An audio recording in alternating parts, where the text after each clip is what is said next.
हाय business owners, क्या आप जानना चाहते हो एक डिपार्टमेंटल स्टोर ने अपने मार्केटिंग में ऐसी क्या गलती कर दी कि 2 साल तक उनकी ग्रोथ रुकी रही। क्या आप भी ऐसी कोई गलती अपने मार्केटिंग में अवॉइड करना चाहते हो जो आपके भी बिजनेस ग्रोथ को रोक रही है? तो चलिए आज इस डिपार्टमेंटल स्टोर के एग्जाम्पल के साथ में मैं आपको ये समझाता हूँ कि कैसे आपको आपकी मार्केटिंग सोच समझ के प्लान करनी चाहिए जिससे कि आपके बिजनेस की ग्रोथ ना रुके। मैं चाहता हूँ आप इस वीडियो को ध्यान से देखें, इसको अपने बिजनेस से को रिलेट करें और इस जैसा कुछ अच्छा आप अपने भी बिजनेस में इम्प्लीमेंट करके अपने बिजनेस के ग्रोथ को अचीव करें। फ्रेंड्स, जनरली आपको अपनी मार्केटिंग हमेशा अपने बिजनेस मोड या कॉम्पिटिटिव एडवांटेज के अराउंड करनी चाहिए। आपको हमेशा ऐसे फैक्टर्स मार्केट करने चाहिए जो कि आपके बिजनेस को यूनिक बनाते हैं। इससे आपको बड़े ही लॉयल फ्यूचर कस्टमर्स मिलते हैं जो हमेशा आपके ब्रांड के साथ में कनेक्टेड रहते हैं। अगर आपको बिजनेस मोड क्या है ये पता नहीं तो इसके बारे में मैंने अपने फर्स्ट वीडियो में बात की है, आप वो वीडियो देख सकते हैं। Let me take example of this departmental store. ये लोग अपने कस्टमर्स के सामने विजिबिलिटी गेन करने के लिए रेगुलरली सोशल मीडिया पे पोस्ट किया करते थे। वो काफ़ी डिफरेंट डिफरेंट टॉपिक्स पे अपने क्रिएटिव्स बनाते थे, जैसे आंवला के बेनिफिट, फूड रेसिपीज़, और फिर किसी बॉलीवुड स्टार का अगर बर्थडे रहेगा तो उसको विश करना। ये सब करके वो हमेशा सोचते थे कि वो अपने फ्यूचर कस्टमर्स के सामने अपनी विजिबिलिटी क्रिएट कर रहे हैं, अपना स्टोर का नाम उन तक पहुंचा रहे हैं। पर 2 साल तक मार्केटिंग करने के बाद में उनको ये समझ में आया कि उनकी मार्केटिंग एक्चुअली उनको हेल्प नहीं कर रही है ग्रो करने के लिए। ओनर्स हमेशा ये सोचते थे कि सोशल मीडिया के वजह से उनकी ग्रोथ नहीं हो पा रही है या सोशल मीडिया पे मार्केटिंग करने की वजह से उनके बिजनेस पे कोई बड़ा इम्पैक्ट नहीं है। और इन 2 सालों में इनके स्टोर्स भी जो 16 ब्रांचेस थे वो 16 पे ही अटके हुए थे।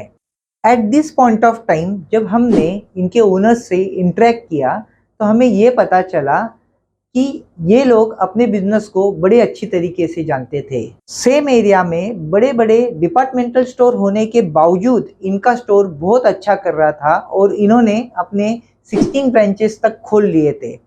इनको हमेशा से ये बात पता थी, ड्यू टू ऑपरेशनल हेडेक बड़े डिपार्टमेंटल स्टोर कभी भी लोकल ब्रांड्स नहीं रखते हैं। बड़े डिपार्टमेंटल स्टोर हमेशा बड़े ब्रांड्स के लिए जाते हैं जिनका टीवी पे ऐड आता है, जो इजी टू सेल होते हैं, जो बड़े बड़े क्वांटिटी में अवेलेबल रहते हैं। वो बस ऐसे ही ब्रांड्स को बेचना चाहते हैं कॉमन कस्टमर्स को। जब उनको इसके बारे में पता चला तो इनके मैनेजमेंट ने डिसाइड किया कि वो हमेशा लोकल वेंडर्स को सपोर्ट करेंगे। ये लोग हमेशा लोकल वेंडर्स से प्रोडक्ट लिया करते थे जो क्वालिटी में अच्छे भी होते थे, हेल्दी भी होते थे और सस्ते भी होते थे। और इन्होंने अपने स्टोर का ब्रांड इसके अराउंड बिल्ड किया। वो हमेशा लोकल वेंडर्स को सपोर्ट किया करते थे। इसके वजह से इनके कस्टमर्स को भी इनको काफ़ी प्रेफर किया करते थे, काफ़ी अप्रिशिएट किया करते थे। जब हमने इनके मार्केटिंग को रिव्यू किया तो हमें ये पता चला कि मार्केटिंग करते वक्त में इनका ये फैक्टर बड़ा ही मिसिंग था। ये हमेशा मार्केटिंग करते थे आंवला के बेनिफिट, उसके बाद में हॉलीवुड स्टार को विश करना, उसके बाद में रेसिपीज डालना, ऐसी सारी चीज़ें वो मार्केट करते थे जिससे कि डायरेक्ट बेनिफिट कभी भी इनके ब्रांड को नहीं मिला।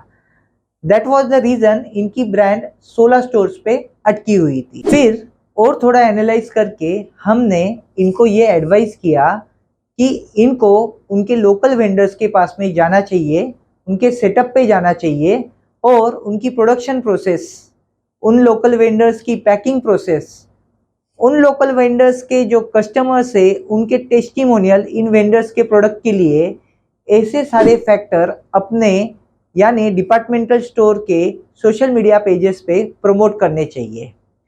जब उन्होंने ऐसा करना शुरू किया तो उन्हें ये समझ में आया कि ऐसे करने के बाद में जितने भी उनके फ्यूचर कस्टमर्स थे उनको इन सारी चीज़ों के बारे में अच्छे से नॉलेज मिलता था, उनको हमेशा प्राउड फील होता था कि जब भी वो इनके स्टोर से शॉपिंग करते हैं वो एक लोकल वेंडर के प्रोडक्ट्स को शॉप करते हैं।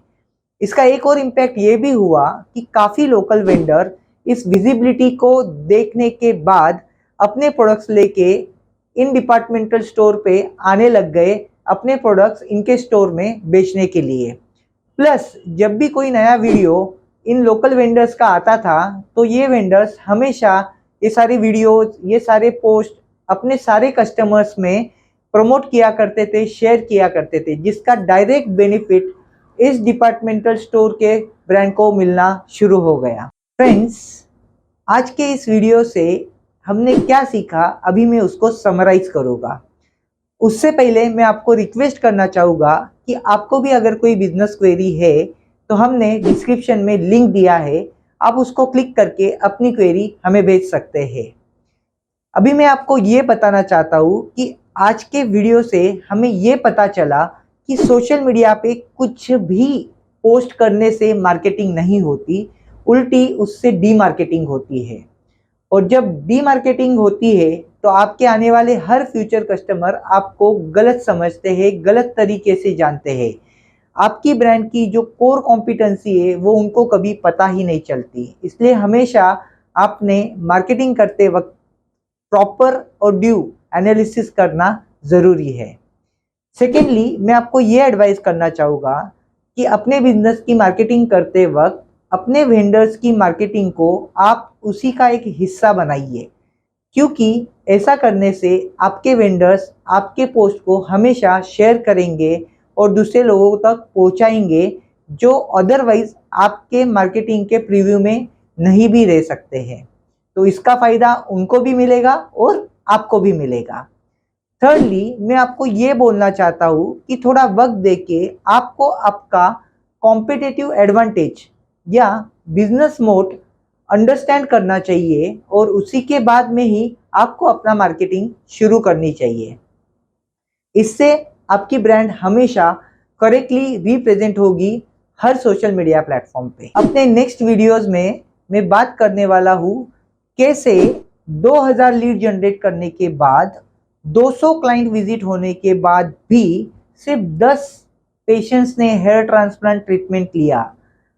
कैसे इस क्लिनिक ने अपने इस प्रॉब्लम को सॉल्व किया एक अच्छी कन्वर्जन स्ट्रेटेजी बना के, और जिससे कि उसके बिजनेस में इंक्वायरीज भी बढ़ी और कन्वर्जन्स भी बढ़े। फिर मैं बात करने वाला हूँ एक वेजिटेबल बिजनेस के बारे में, कैसे उन्होंने करेक्ट लोगों को एज एन फ्रेंचाइजी सिलेक्ट करके अपने बिजनेस को नेक्स्ट लेवल पे ग्रो किया। फिर मैं बात करने वाला हूँ एक सैलून बिजनेस के बारे में, और उसमें मैं आपको बताऊंगा कि डिस्काउंट और ऑफर में डिफरेंस क्या होता है और कैसे ये डिफरेंस एक्चुअल में आपके कस्टमर बेस पे और उनके साइकोलॉजी पे इम्पैक्ट डालता है। तो फ्रेंड्स, होप मेरी ये नेक्स्ट वीडियोस भी आपको बहुत पसंद आएंगे। मैं आपको एक रिक्वेस्ट करना चाहूँगा कि मेरे ऐसे ही इंटरेस्टिंग वीडियोस देखने के लिए आप प्लीज़ मेरे चैनल को सब्सक्राइब करें और नोटिफिकेशन आइकॉन को क्लिक करें। आप हमें फेसबुक, इंस्टा और लिंक्डइन जैसे सोशल मीडिया प्लेटफॉर्म पे भी फॉलो कर सकते हैं। आज के आपके वक्त के लिए थैंक यू वेरी मच। नमस्ते।